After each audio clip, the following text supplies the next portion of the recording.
Okay, continuing to follow breaking news from the Middle East. This is where air raid sirens have sounded across Israel following an Iranian missile attack on the country. And for more on this, we're joined live by Retired Major-General David Fraser. Let's just start off with this. This is a real-time escalation of tit for tat. Let's have your reaction. Well, this is certainly an escalation because for the first time, for decades, Israel has attacked nuclear sites inside of Iran. And not only that, they've killed a number of serious leaders inside of the Iranian regime, including the head of the Republican Guard. So this is a major escalation. And as a result of that, we also heard from the Israeli Prime Minister that this was going to happen for days. He's also promised today another attack that's going to be going into Iran. And in response, Iran has said that their revenge is just beginning to happen.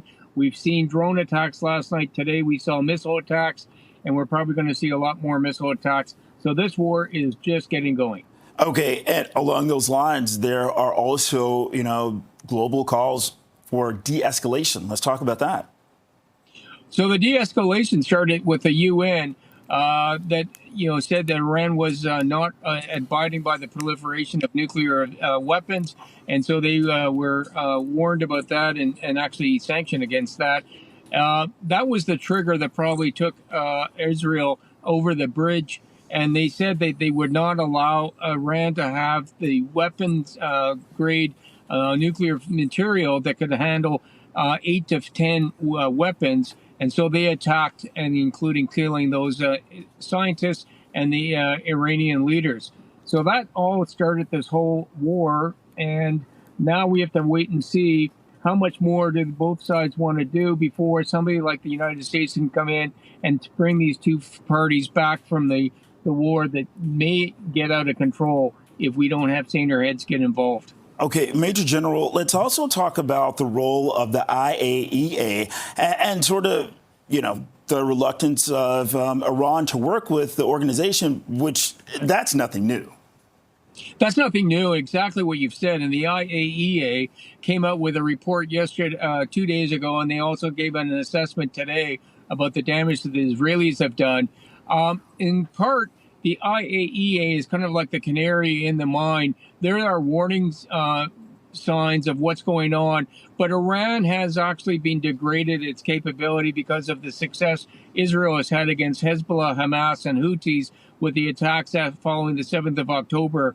And so Iran has pivoted to their nuclear program, and the IAEA has acknowledged that Iran was not abiding by the rules. And so here we are talking about the attacks that Israel have done in counter to what Iran is trying to create, a nuclear bomb. And what do you see happening over the next 24 hours? Unfortunately, we're going to see a lot more missiles and attacks on both sides going back and forth. We're going to probably see the start of proxies going and attacking Israel to try to change their attention away from attacking into Iran. We might see some more cyber attacks. We're going to see Iran probably trying to redeploy missiles to try to get closer to attack Israel. And we're going to probably see Israel re-attack those positions to try to prevent Iran from stopping the fires or trying to get them to start up again. And as we wrap up, we have to talk about Canadians who may be in the Middle East or those who have loved ones in that area. Your words. Find shelter. Stay out of the line of fire. Do not travel in this area. Watch what's happening right now, because you're going to get wrapped up in the collateral that's going on right now. And if you're a Westerner, there are going to be a lot of emotions running pretty hard in this region, and you don't want to get wrapped up in that. What's going on right now is to stay out of the way and let the diplomats try to de-escalate this. Okay, Retired Major General David Fraser, thank you very much for your time this afternoon.